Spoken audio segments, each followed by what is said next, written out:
Yo, what's up, familia? This is Shoboy in the morning, along with the beautiful Nina. What's up, guys? Happy Valentine's Day with Martin Garrix. Give it up for Martin Garrix.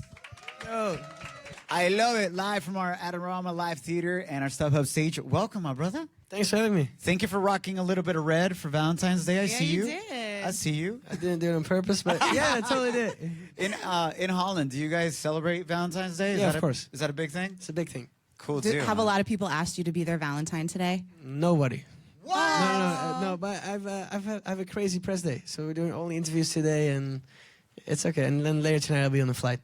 There you go. But you can be my Valentine if you want, because I don't have one, and then that way we can just like each say we have one, right? Amazing. Yes. That's messed up. You're going on a date with our producer, Majestic, today, Nina.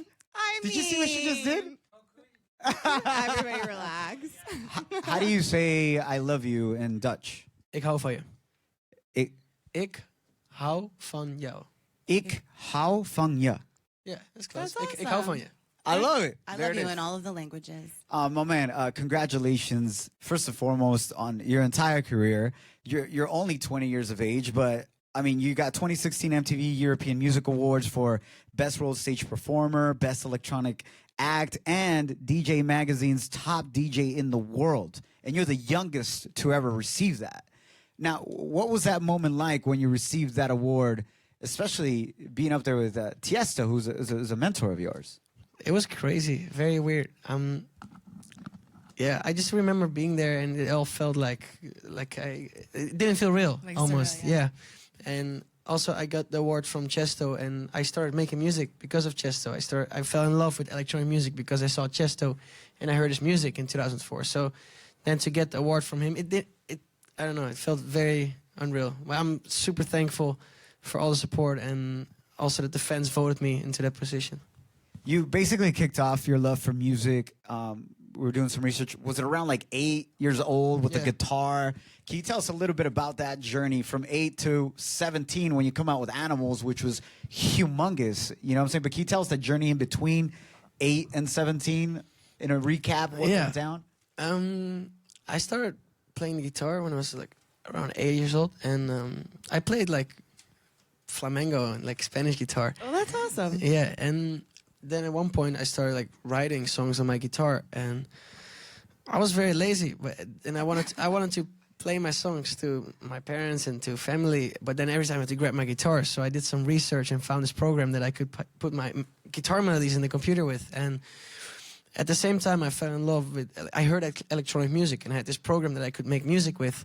I was like, yeah, let's just try it out, and then it was a hobby, and it still is a hobby, and I just have fun in the studio. This is 8 or 10 years old. You're finding a program to put your guitar I would think I was like 11, 12. I was excited at 11 when I got like impressive. my Nintendo game to work. You know what I'm saying? I was like, yo, I'm super cool, Nintendo, you know, Mario Bros, old classic stuff.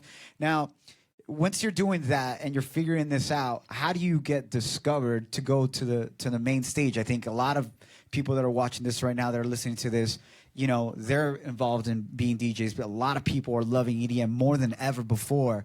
Like, how does that happen for you to get discovered to the main stage? For me, I was very lucky. I got introduced to some people, and I started working for them. I became part of their production team, and then they were signed to Spinning Records, and Spinning Records found me. They were like, yo, who's this? Like, I think I was 15 when I was signed. They were like, who's this kid making this music? And I was still in school. I made the music from my bedroom. And it was all super unreal, because Spinning Records, it was the label with all my idols on there. Chesto was on there, Afrojack. And then, yeah, they invited me to come by at their office, and they signed me. And then fast forward, I don't want to say accidentally, but I made Animals. For me, it was another club song, and then that song turned everything around. I saw you at Coachella. I guess it was a few years ago. That was like the very beginning. That was like the very beginning for you. 3 years ago. Yeah, 3 years ago then, right? And you did Animals. That place was bananas. So the ride from when you started to be in such public arenas at all of these festivals to now, do you feel different or more confident when you step out and share your music? Like, first I was really thinking like, oh my God, what are people going to think about my music? And then I was thinking in advance what I had to do in the studio. And right now, last year, I launched my own label, and I'm having such a different vibe in the studio. I go in the studio and I honestly don't even think about what I'm gonna make. I just make something, and if it feels good, then I'll release it as a Garrix song. You talking about you creating your own label now? Are you looking to discover or help out other DJs that aren't Definitely. known? And is there somebody that you are like looking at or helping out right now that you're like, yo, this kid or this person is gonna be on point? There's so many amazing, but also with the label, I don't want to only release electronic music. I want to release good music. I want to sign rappers, bands. Like I just want to release. I want to put good music into the world. And right now we're in this super exciting process of receiving so much demos, trying to find new talent. And there's a couple of artists that I'm really excited about.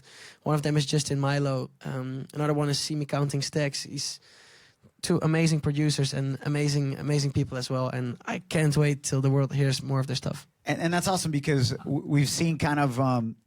I love what you said. You want to just sign artists regardless of genre, really, and sound. You just want it to be good music. Obviously, right now we're bumping your record, "Scared to Be Lonely," featuring Dua Lipa, which is amazing. Such an awesome record. It is a little more chill, a little what people would call more mainstream, if you will. What do you want to say to your fans that are asking, like, "Yo, like, are you still gonna make that high BPM, festival music?" Are you leaving that for more? I'm not leaving anything mainstream, or can you explain that transition and what you're doing there? For me, it's all about trying to find new sounds, reinventing your own sound. I can release a 128 BPM club song every week, but I don't know. I want to challenge myself in the studio. I want to try out new things. I want to experiment, and me trying out something new and doing something like "Scared to Be Lonely" or "Name of Love" doesn't mean I'm completely switching my sound.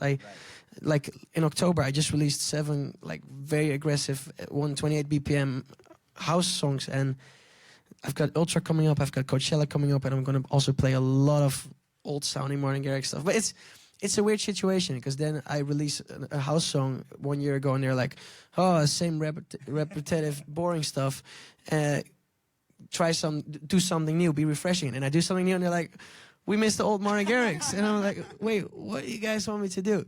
But for me, what I think is most important is just me being myself in the studio, doing what I want, and don't let other people's opinions affect my music. I want to represent what I want to make, and I'm not switching my sound. I'm just having fun. You should, and you're genuinely excited about it. Like, you can feel the energy from him as we're sitting in here, right? And talking about your new music and stuff that you've been working on. Before we even started this interview, you're like, "Yeah, I've been like, in the studio for the last month and super excited." And now you're working with Justin Bieber. I mean, what does that sound like? Justin is a good friend of mine. We just like to have fun, chill in the studio, and there's some rough ideas. I'm not gonna hype everyone up. There's not gonna be a JB Garrix collab anytime soon. Oh, come on. We're homies. We're going on tour together next week In Australia, right? Yeah. Maybe we'll make a song during the tour. I don't know yet. We'll see. Can't tell the future. And here's what's interesting about that. When Justin dropped his latest album, and that he collaborated with Diplo and Skrillex and whatnot, when we were catching up with all 3 of them, hanging out with them, it's interesting how that went down because Diplo and Skrillex were kind of like, want to be EDM. And it's crazy because we've seen that marriage happen more and more, where EDM is mainstream and mainstream is EDM, and it's all mixed in together. It's a really awesome thing how that's going down. And speaking to that, when you go into the studio, you see you just kind of go with what comes. Do you work on the melody first? Do you work on the hook first? Do you work on lyrics first? Like, what's your process in order to make music like? Every song starts differently. Sometimes I start a song with just a voice note. Sometimes I start a song with a melody or chord progression. Sometimes I just go listen through sound banks, find a cool sound. I'm like, "Oh, this would be a cool melody for that sound." I can play. I just found. Oh, I don't have my phone. Wait, who has my phone? Who has Martin's phone? Right there. Thank you, EJ. Appreciate that. Why were you looking through his text messages, EJ? Oh, yeah. That's kind of Little weird right there. creep. What's going on? EJ says that you do have a Valentine's Day tonight. What's going on? I found a voice note from Tremor. Okay. It's a song I did. Wait, sorry. No, One that's second. okay. Take your time. You're chilling with Martin Garrix. Yeah, This I is got it. awesome. We're gonna get exclusive stuff from his cell phone. That's when you know it's raw and real. This That's is part of the process. very very rough voice note, but this became one of my biggest club songs. It's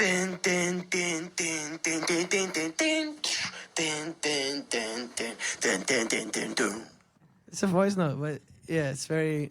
It's like I'll have an idea in my head and I'll record it, and then I go. If I'm not close to my computer, then I go in the studio and work it out. Yeah, you got to get it down. What's the craziest, or where is the craziest place you've ever found yourself going, hold on, guys, I got to go make a voice note? Everywhere. It's on airplanes. It's like it's inspiration. You can't force it. I can have like one studio day scheduled thing, like, oh, I'm gonna get so much done today, and at the end of the day, I think to myself, I'm like, this was a useless day, and then I'll have a flight where I'm planning on going to sleep, getting some rest, and at the end of the flight, I have like this super cool idea. It comes whenever. You can't predict whenever you get inspiration. And then the other passengers are like, what is going on in that scene right there? Right? And people were like, I've heard that before on a plane of some sort. No, that's cool. epic, bro. We were catching up with John Legend, and he was telling us that he's written songs or melodies or hooks while he's using the restroom. Yeah, he's on Yeah, the same toilet. here. Same here, right? Yeah. Absolutely. So, any songs? Was it Animals? So No, it wasn't animals. careful with those visuals. I don't know. I don't know in particular. Scared to be lonely, maybe? Just chilling on the toilet? As you're alone. Oh. That's epic, bro. Speaking of you being on planes, just give us a quick glimpse at the next 2 months or so of where you're going to be in the world performing, roughly. I'm going to London tonight for 2 days, and I'm going back to Amsterdam. I do a charity show there for War Child, and I'm from Amsterdam, so I'm really excited. My family, my friends are coming. And then the real tour starts. I'm doing South Africa, Johannesburg, Cape Town. Then I head to Australia, New Zealand for a tour. Then I go to Miami for Ultra. Then directly after Ultra, halfway March, I go to South America for Lollapalooza. Do a big South America run, and then I go to LA to get ready for Coachella. Do like rehearsals, and I'm really excited. And then I go straight into my summer tour. So That's amazing. You really get to see the world. Do you have any like little collections? Like, do you get shot classes in all of these like different places that you go, or anything so you can remember the moment? Because it's so quick. for me, a picture is a memory. Like Yeah. if I go through my phone. Like in every country, I have like, and it's not even photos. It's also sometimes just the memory itself. I get to travel the world doing what I love to do. Get to meet amazing people. Get to meet amazing fans. And to me, those are the memories I will remember forever. Are you, as you're putting out more and more music, was it Calvin Harris that we were talking to that said it's not dropping any more albums? Yeah. We were catching up with Calvin Harris. I know he's been a big influence for you as well. And he was just saying, like, he's not going to drop any more albums. He's just going to drop singles, basically. What's your strategy moving forward? Like, are you looking forward to dropping a full album or just continue dropping singles? I definitely want to drop an album. Okay. But to me, I can release an album right now with all the unreleased music I have. But if I release an album, I want it to be super crazy. I want it, and it takes time. And right now, it's going super well with the singles. I'm definitely going to do a couple more singles. But yeah, I definitely want to release an album one day, which is a collection of like different sounding Martin Garrix songs. That's dope. Tell us about Ibiza. Ibiza. Oh, yeah. I'm excited about that. Congratulations. That's Ibiza. huge. Ibiza. You say it the right way. In España. It's gonna be great. I'm excited. I'm doing 2 residencies at the same time in Ibiza. I can't say that much about it yet. I can just say it's gonna be super crazy. It's gonna be my 3rd year as a resident on Ibiza. My 5th year on the island, and I've had some of the best moments of my life on that place. But I have always wanted to go there. That's like dream, like vacation or trip, and I just don't pull the trigger. But like, what is your favorite part about being there? my favorite part is that you can make whatever you want to make out of it. There's a beautiful side of the island with beautiful beaches. You can get rest. You can relax. It's beautiful. You can go to Formentera by boat. Just have a super relaxing day. And you can go to the craziest parties. Like every day there's a party. Every night there's a party. And you can go there and there's so much options to do. And I love being there. I'm going to have a house there this summer. And my family is going to be there. So we're going to chill and then combine it with partying. You don't have to say anymore. We'll be there, bro. Totally. We'll go. I was just gonna We'll all be there. Facebook Live, everybody watching. We're going to Now we're pulling the trigger. We're Martin going. Garrix's pad in Ibiza. I love it, man.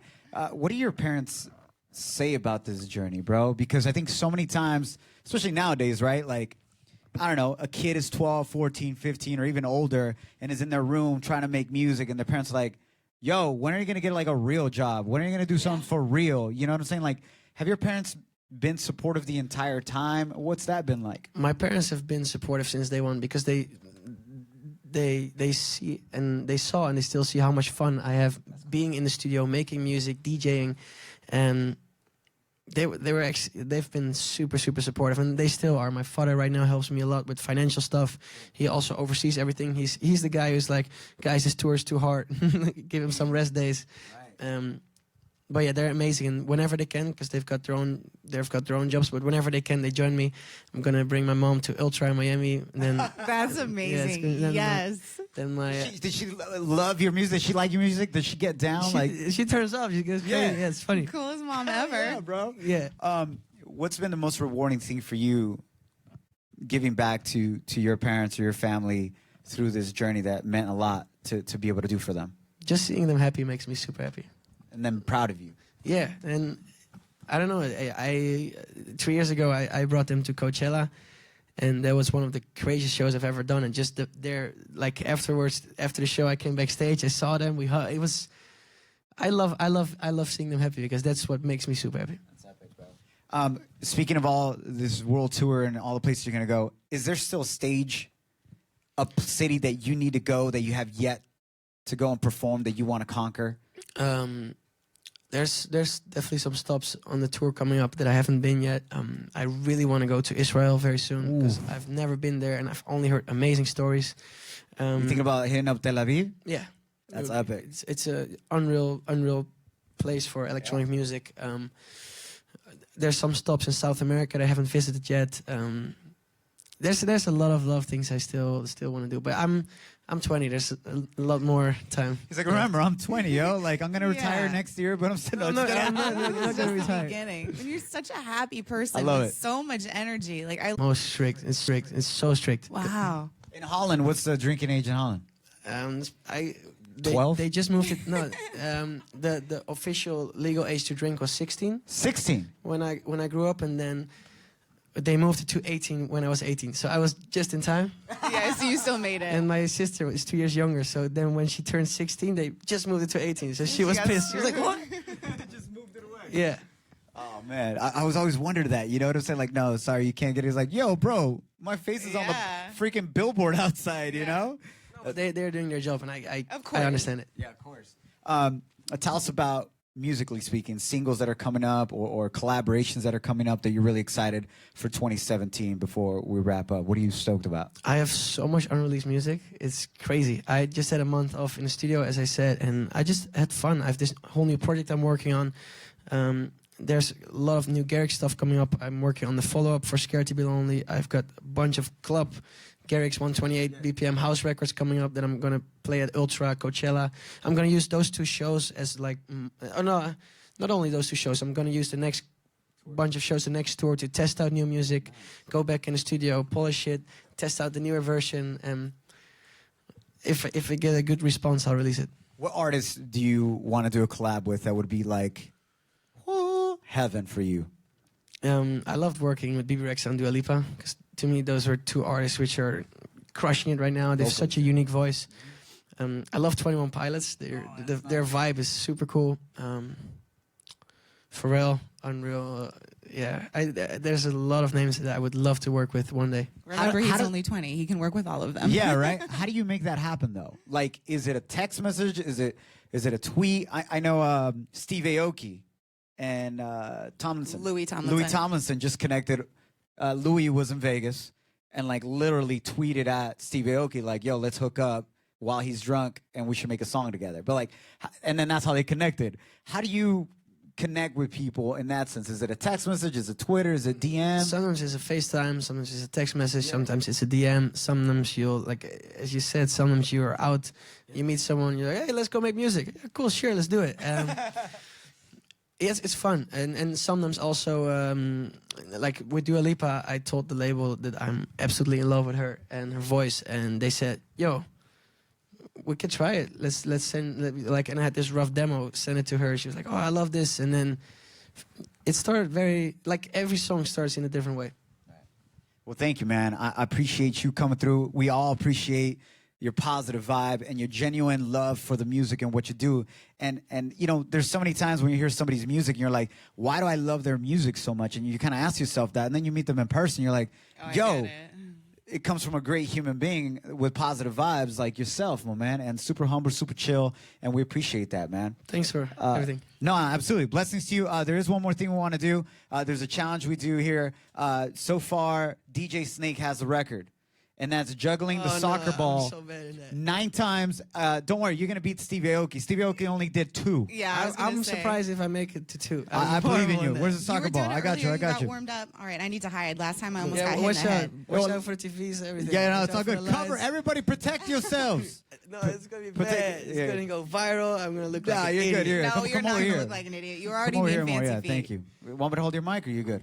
I'll try it. All right, here we go. Represent Holland. 1, 2, 3, 4, 5. Oh, shit. That's 5. Watch out, somebody's head right now. Oh my Wait, God. are you okay, Brian? Okay? Right? It's All right, all that was good. 5. You get 2 tries. 2 tries. Wait, what does DJ Snake have again? DJ Snake has 9. That's the record right now. okay, Representing France. 1, 2, 3, 4, 5, 6, 7, 8, 9, 10. 10. Yes! Beat We him. got the new record holder. There it is. Mark Garrix, baby. Well, I saw. 10, the champ. Now he's happy. There it is. Yes. Look at him. All right, man. We love you, man. Thank you. Appreciate Thanks, you. How do you say I love you again in Dutch? Ik hou van je. Ik hou je. Perfect. I know it. All right. Love you guys. Thanks for hanging out with us. Mark Garrix, give it up.